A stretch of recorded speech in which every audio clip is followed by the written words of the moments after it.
The reason why the environmental impact is bad, of course, is what's called low energy density. For every square mile of these ridiculous solar panels or windmills, I mean windmills, 14th century technology to solve a 21st century non-problem expensively. I mean, it's bonkers when you look at it, and this is what they do.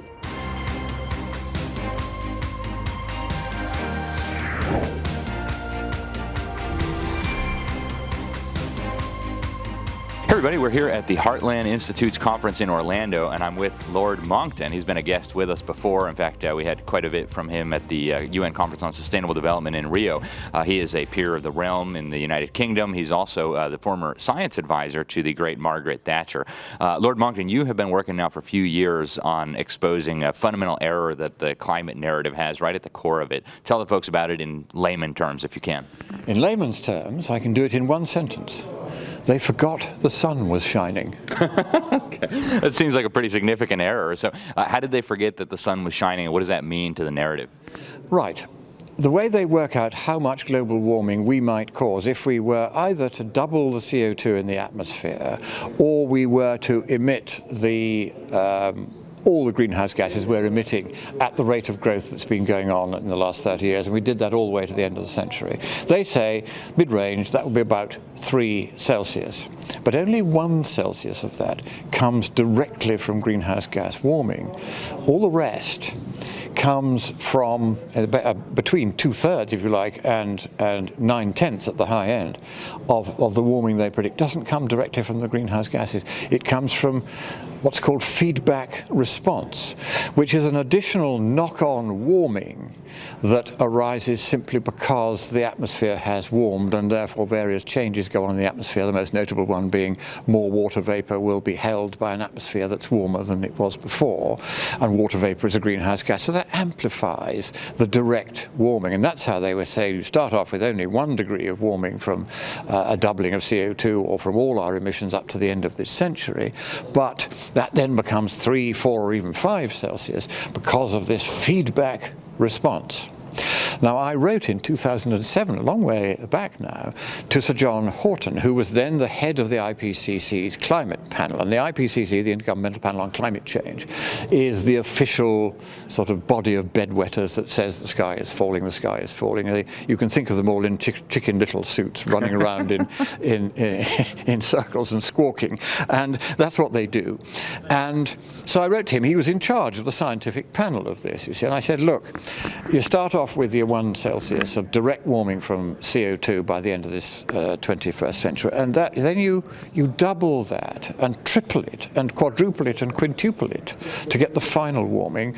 Please explain how that calculation is done. So he said, right, we go back to 1850, and you can do this on your pocket calculator as I go along, if you like. He said, the natural greenhouse effect in 1850 was 28 Kelvin. That was before we had anything to do with it. But he said the direct warming from the naturally occurring non-condensing or non-water vapor greenhouse gases is only 8 Kelvin.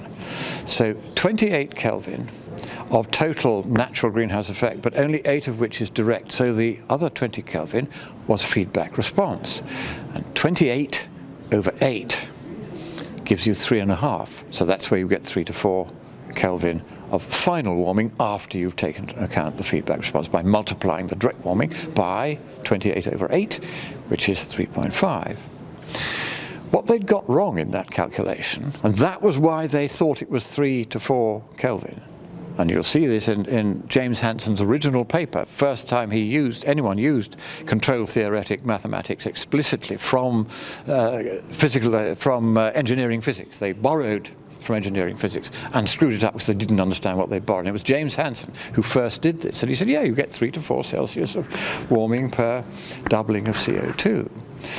The mistake they'd made was that the calculation had forgotten the fact that the sun was shining, and that therefore if you had no greenhouse gases at all, no natural greenhouse effect, no feedbacks, nothing, just the sun shining, there would still be a temperature on Earth which they'd forgotten about. And it's not a few Kelvin either, it's 260 Kelvin. You have to do it in Kelvin because the numbers don't work if you do these climate calculations. The difference between 1 Kelvin and the next is the same as the difference between 1 Celsius and the next, to give you an idea what we're talking about. So what they should have done was not 28 over 8 equals 3.5, therefore 3.5 Kelvin of warming by the end of the century. They should have said 260 plus 28, which is 288 Kelvin. That was the actual temperature in 1850, which was measured for the first time by the British, who did a global measurement system by that time. So you start with that 260 plus 28, and then you divide that by 260 plus 8, and that gives you the correct multiple of the direct warming. So 260 plus 28 is 288. Divide that by 268, and you don't get 3.5, you get 1.075. Multiply that by the 1 Celsius or so of direct warming from doubling CO2 or till the end of this century, and you get just 1.2, 1.3 Celsius, and not the 3 Celsius that they thought was their mid-range estimate. And it's really as simple as that. They just did the division sum without including the sunshine temperature, top and bottom, in this little division sum. It was as elementary as that. And when we first revealed this to them, they were horrified. And they said, oh yes, but you see, of course, if the feedback regime had changed since 1850 and the new feedbacks had come about, or the feedbacks had got stronger, then of course you would still get 3 Celsius warming. And we said, yes, but all your calculations, when you do them the wrong way as you do them, they assume that there is no change in the feedback regime between 1850 and now. And if we make that same assumption, then 1.3 Kelvin is all we could expect between 2000 and 2100, and we've already had about 0.3 Kelvin of that because we're now 2023. So you're looking at less than a Kelvin, less than a Celsius of warming by 2100, by which time all the fossil fuels will have pretty much run out or become so expensive they won't be used very much anyway. So you don't need to do anything about this now. The warming we'll get is way too small. And we were then just recently able to find out by talking to an eminent control theorist how it was they'd come to make this mistake.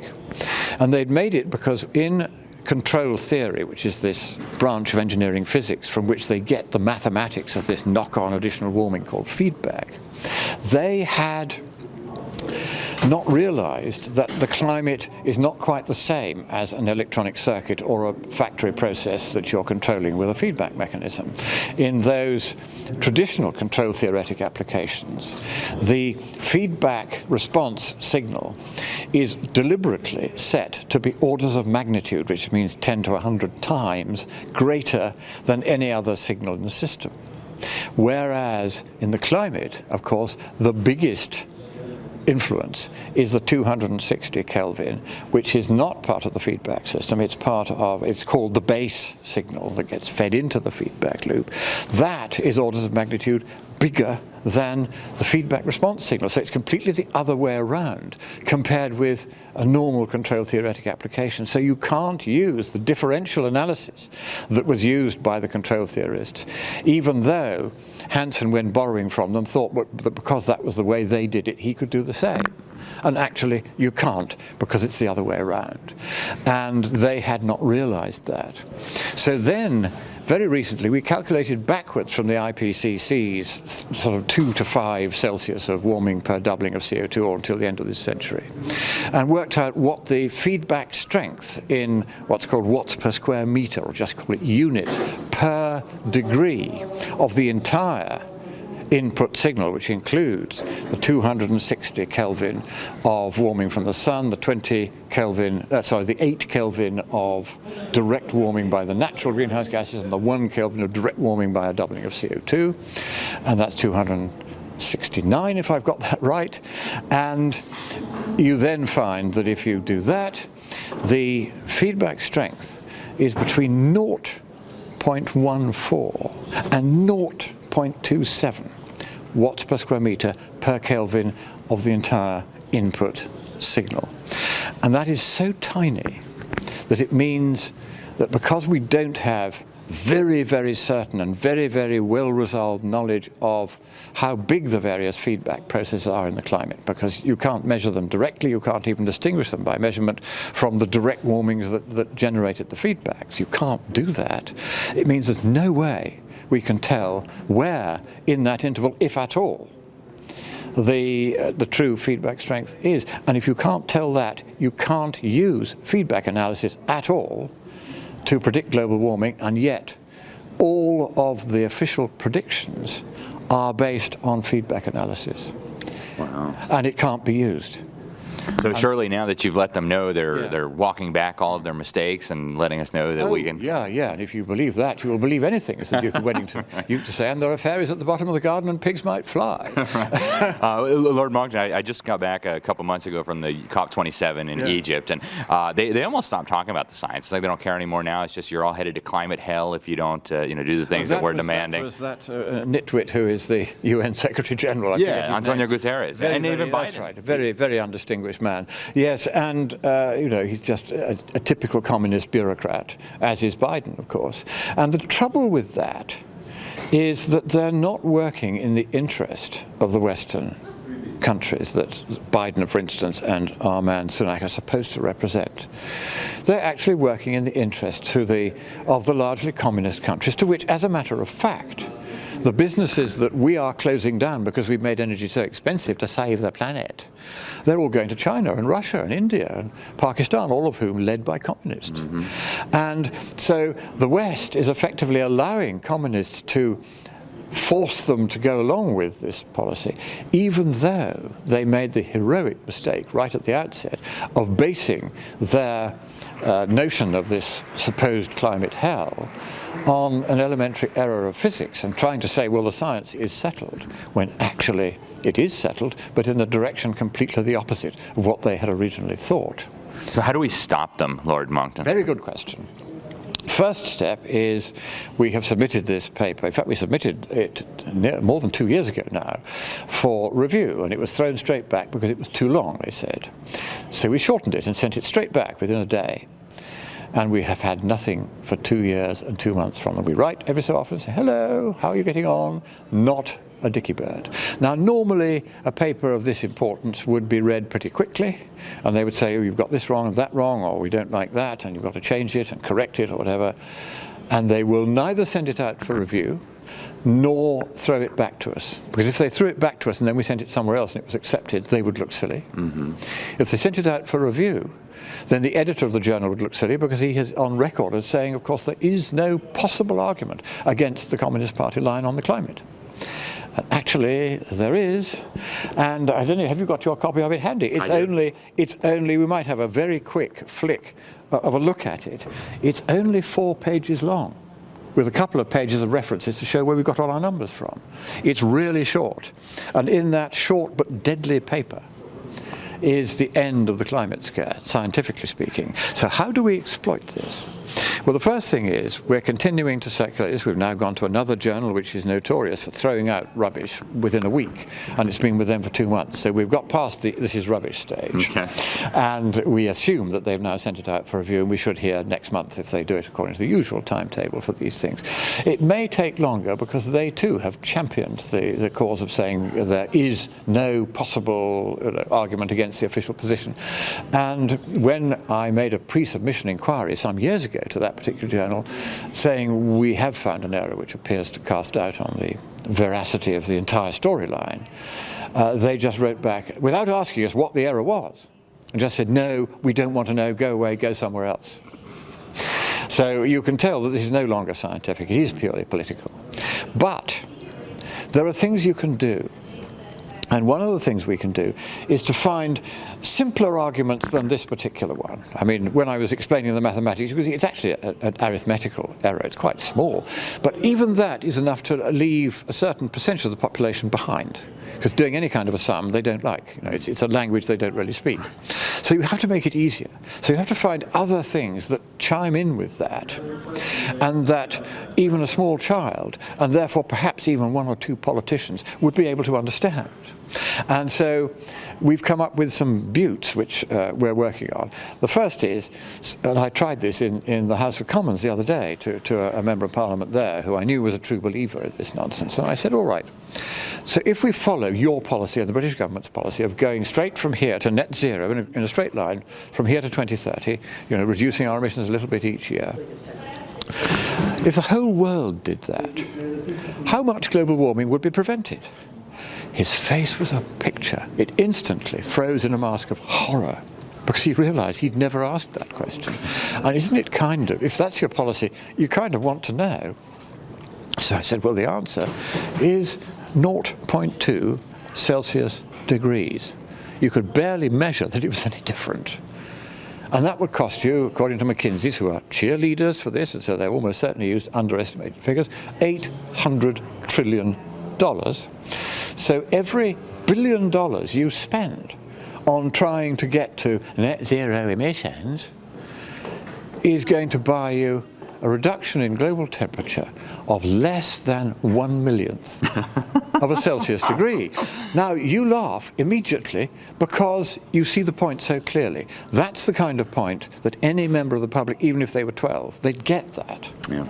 And to calculate that figure turns out to be just about the easiest calculation you can do. It's really simple. It's based simply on the fact that despite all the trillions we've spent so far in the last 30 years, since 33 years, a third of a century now, since the first IPCC report, the trend line of the anthropogenic influence on the climate has been rising in a straight line. And so everything we've spent has had no effect whatsoever. So you then say, well, all right, let's pretend it would have an effect if we spend some more money. In that last 33 years, the temperature has risen at a rate equivalent to 0.13 Celsius per decade. So it's about 0.4 Celsius over the 33 years. And therefore you would be able to, if you went in a straight line from here to net zero, you would abate half of the next 0.4 Celsius. 0.2 Celsius, job done. And the only thing you can do to tweak that is to say, well, we might use a different data set than the satellite data set, in which case you have the urban heat island effect contaminating the terrestrial temperatures, and that bumps it up to 0.3 Celsius. But that's not a lot either. No.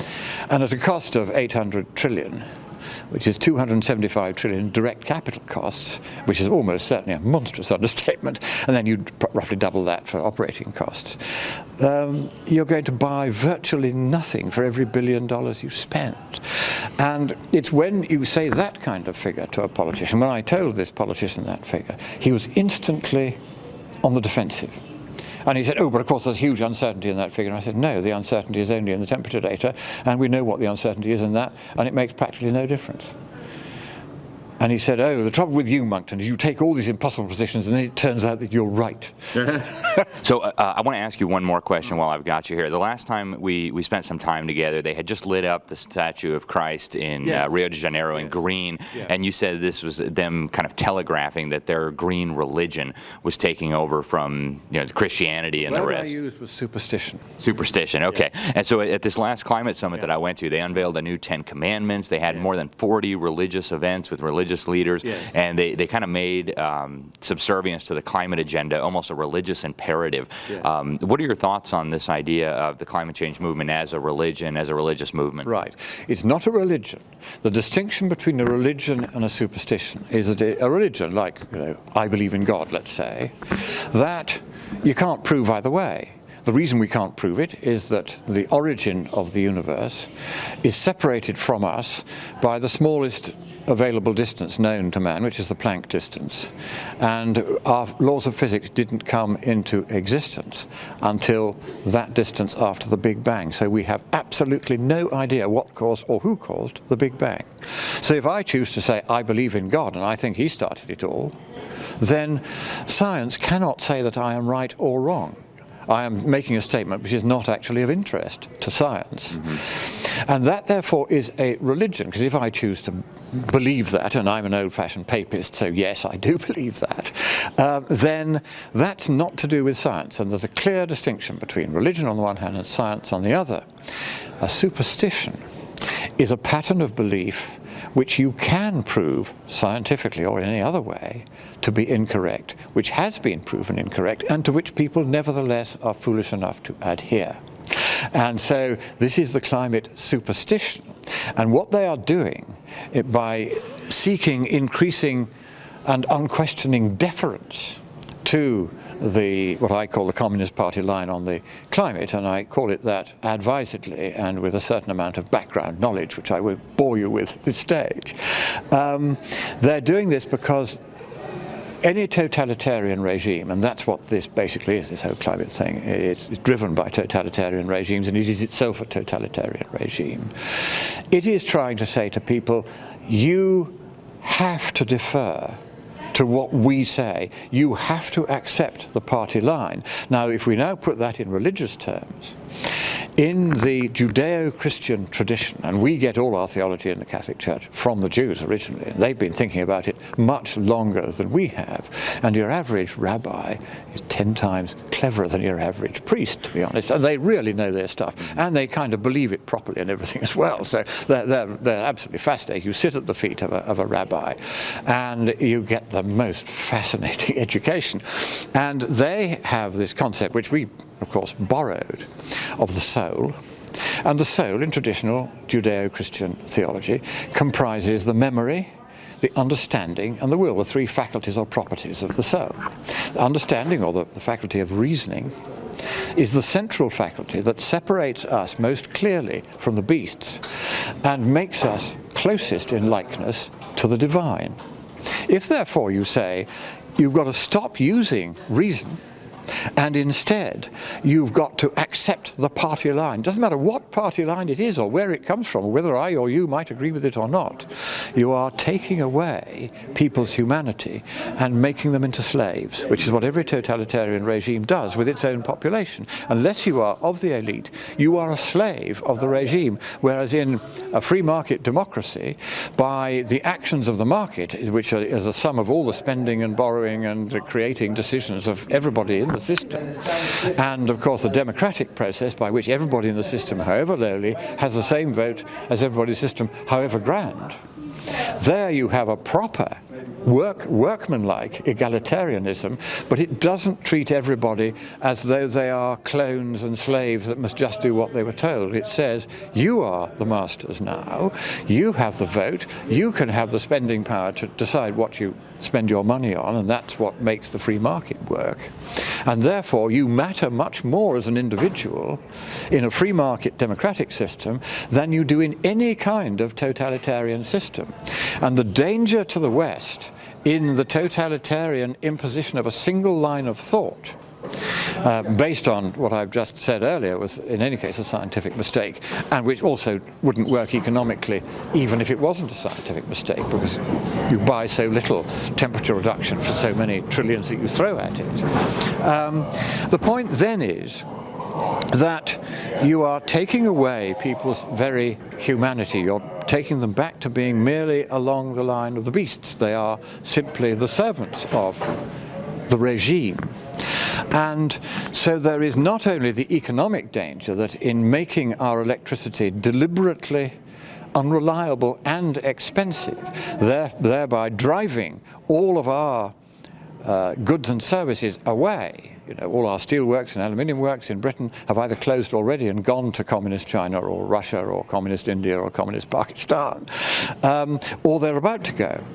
And it's not just the big boys going, it's also the little postmistresses from a village round the corner from us. It's closed. Why is it closed? Because last year their energy bill was $8,000 and this year $60,000. And the government hadn't thought about the little guy. You know, the big guys can go say, we need subsidies to keep the jobs in our steelworks. And so sometimes the government helps out. If you're a wee postmistress, oh, you're only one person, you don't matter to the totalitarian regime that is now in place. So, all right, so you're out of a job, tough luck. Now, that's not how I think we should treat our fellow citizens. And so that particular illustration of this individual postmistress who, is now in tears because she's no longer got her post office, she's no longer got her job, she's no longer got her income, she's got nothing, she's been nullified by the absurd increases in electricity prices, which do not come except proximately from the pandemic and the special military massacre in the Ukraine.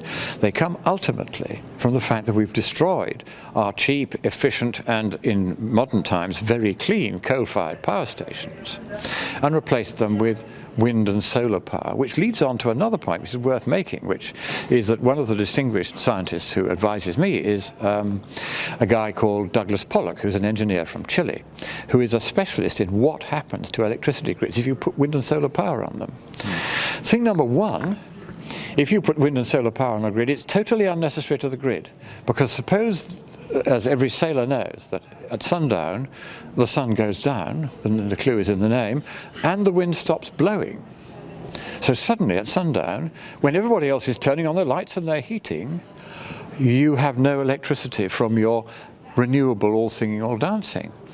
So you have to have what's called thermal generation from coal or gas typically to supply 100% of the grid's demand at all times in case the sun goes down or the wind drops or there are too many clouds coming or whatever.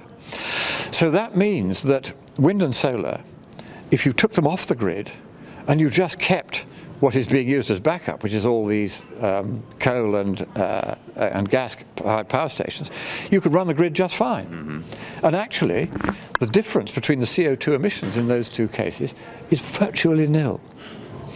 But his real contribution is that he discovered quite recently that if you add more nameplate capacity of wind and solar to a grid than the total demand on that grid, then you will be generating too much electricity with wind and solar a lot of the time, and therefore you will have wasted the capital expenditure on putting on those extra things. You will not reduce any CO2, you will vastly increase the costs of the grid, and you'll vastly reduce its stability. And no mention of the environmental impacts of building all these solar panels and windmills. And the reason why the environmental impact is bad, of course, is what's called low energy density. For every square mile of these ridiculous solar panels or windmills, windmills, 14th century technology to solve a 21st century non-problem expensively. It's bonkers when you look at it, and this is what they do.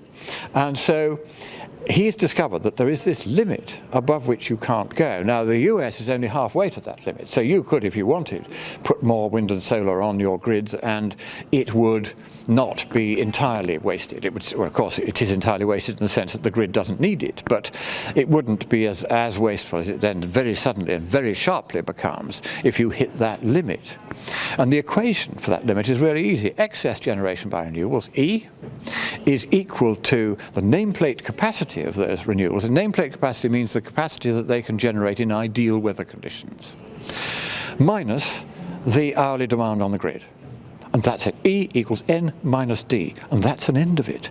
And what that means is that if you take, say, the British grid or the United States grid, they're about the same, the capacity factor, which is how much of the nameplate capacity do you actually get in average weather conditions in that particular territory, is only 25 or 30%.